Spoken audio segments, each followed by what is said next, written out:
Cinema പ്രേമികൾക്ക് ഏറെ പരിചിതനായ നടനാണ് ദേവൻ. 1983 നാദം എന്ന മലയാള ചിത്രത്തിലൂടെയാണ് അദ്ദേഹം തന്റെ അഭിനയ ജീവിതം ആരംഭിക്കുന്നത്. ശേഷം മലയാളത്തിന് പുറമെ തമിഴ്, തെലുങ്ക്, കന്നഡ, ഹിന്ദി സിനിമകളിൽ അഭിനയിച്ചു. കൂടുതലും വില്ലൻ വേഷങ്ങളിലൂടെയാണ് അറിയപ്പെടുന്നത് ദേവൻ.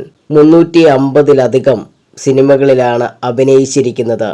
1987 പുറത്തിറങ്ങിയ ന്യൂ ഡൽഹി എന്ന ചിത്രമാണ് നടന്റെ കരിയറിൽ വലിയ മാറ്റം കൊണ്ടുവന്നത്. ഇപ്പോൾ ബിഹൈൻഡ് ദി ഗുഡ്സ് ടിവിക്ക് നൽകിയ അഭിമുഖത്തിൽ നടൻ ശിവകാർത്തികേയനെ കുറിച്ച് പറയുകയാണ് ദേവൻ. ശിവകാർത്തികേയൻ വളരെ ടാലന്റായ ഒരാളാണ്. അദ്ദേഹത്തിന്റെ സിനിമയിലെ വർക്കുകളൊക്കെ സൂപ്പറാണ്. ഞാൻ അമരൻ എന്ന സിനിമ കണ്ടിരുന്നു. അതിൽ അത്രമാത്രം മികച്ച രീതിയിലാണ് ശിവകാർത്തികേയൻ അഭിനയിച്ചിരുന്നത്.